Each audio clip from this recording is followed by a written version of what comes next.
Episode 106. A phone call shattered Terry's hopes. His family had been busy putting in all the effort to get the membership of the exclusive club. We've been rejected and won't be allowed to apply again. The rejection of the Hawk family's membership application left him bewildered and crestfallen. Why did they reject us? His father's helpless response only deepened Terry's despair, leaving him to grapple with the inexplicable rejection. We don't know the reason. I asked them, but they said we weren't qualified for an answer. His face contorted, thinking about the blunder that just befell his family. Today, he had asked Naomi to push Damon into a pit. However, he himself had fallen into the trap. Terry was in shock. How could it be, he wondered. It must be the big boss's doing. What's going on? Despite his suspicions, Terry couldn't fathom how Damon, whom even Naomi looked down upon, could wield such influence. Stricken with embarrassment, Terry made an excuse to leave, his appetite soured by the sudden turn of events. He wondered who it could be for making his family suffer like this. Hey, Naomi, I must take your leave. Something urgent has come up. Damon knew that Terry was ashamed, so he took the opportunity to scrape the surface further. Don't forget to settle the bill, Mr. Hawk. Naomi rolled her eyes and looked at Damon, gazing at him, as if saying, "You are the vice president of Birch Real Estate. Could you be any more stingy?" Damon's shameless demeanor irked Naomi, who couldn't resist a jab at his expense. Damon was aware of her criticism. You've noticed my charm, haven't you? You should consider yourself lucky to have such a handsome fiancé. I definitely know that you are thick-skinned and ruthless. Naomi's retort was swift, calling out Damon's audacious behavior. How do you know the big shot, Mr. Josh? Oh, him. I met him today, but our energy is really matched. Now we're best buddies. Even though they were two very different people, Damon and Naomi did agree on some things. Now you would say that you own McAllister Resorts too. I might as well. There's a vast difference between us, you know? One of us is a pest and the other's a big shot.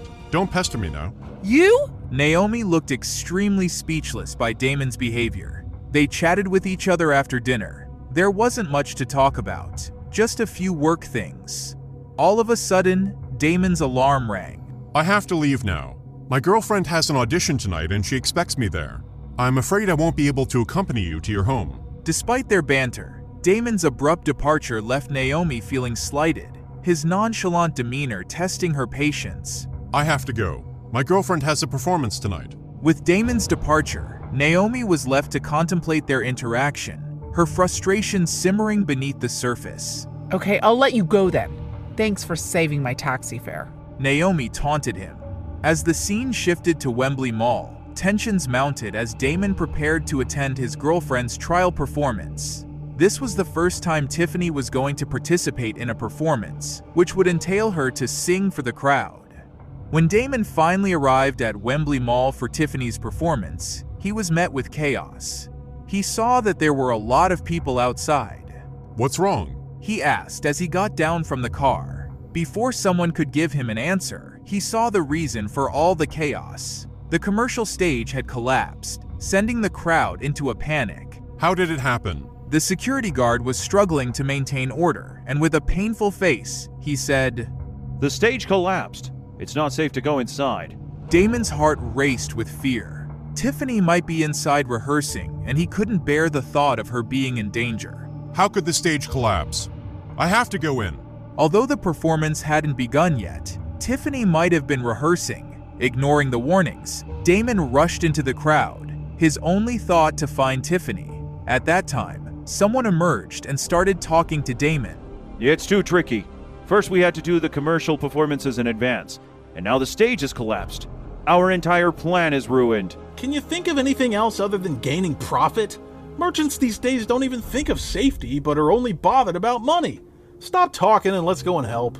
Damon trembled thinking of Tiffany in danger, when suddenly he heard a familiar voice from the crowd. Damon, it's dangerous. Naomi stopped Damon from going inside. Despite Naomi's protests, Damon pressed on, driven by desperation.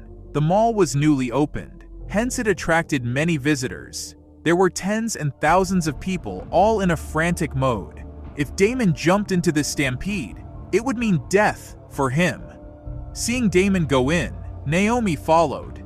Inside, Damon faced a scene of devastation. The collapsed stage and the search for survivors overwhelmed him with dread. He was trampled, jumped on, pushed. It was a massacre. When he finally reached the stage, he saw that it was completely broken with a yellow tape stretched around it to stop people from falling.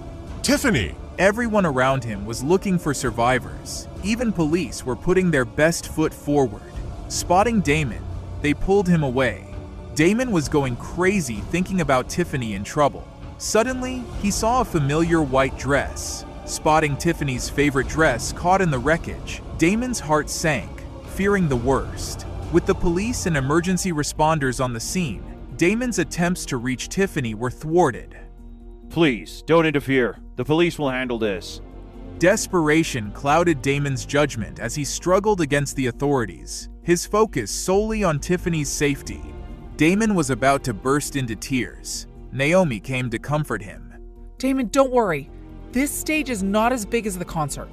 Even if it falls down, it won't cause much damage to life. Damon wouldn't listen, and he looked at Naomi with devil eyes, scaring Naomi. So she didn't stop him any further and backed off. 20 minutes later, the firefighters were able to cut open the stage, exposing a pool of blood on the stage. Damon looked at it and was dumbfounded. Finally, after a tense wait, Tiffany was rescued from the wreckage, injured but alive. She was put on a stretcher and was carried to the hospital. At the hospital, a doctor spoke with Damon after examining Tiffany. Fortunately, the stands were high. She's stable for now. Relief washed over Damon, but his clenched fists betrayed his pent-up emotions, his determination to ensure Tiffany's safety unwavering. After some time, Thomas arrived at the scene. Mr. Hemsworth, what's going on? I want to know who did this, now. This wasn't an accident. Yes, sir. I'll be on it right away. Damon thought harder. The commercial performances weren't even planned to go first. At that time, only Tiffany would have been on the stage. The pieces were all joining together.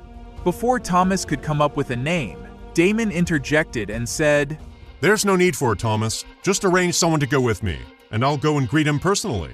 Thomas nodded and followed his master.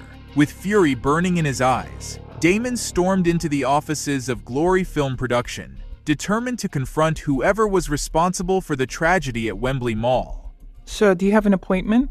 I'll shove the appointment in your face if you stop me again. Where's Mr. Scott? Nodded and seeing a mad frenzy in Damon's eyes, the receptionist said, He's not in today. Damon wasn't having it today. Thomas, find him now. Thomas, sensing Damon's urgency, nodded and quickly began to search for Mr. Scott. Sir, 13th floor. In the office, Mr. Scott was looking at the news from the Wembley Mall. Just send it.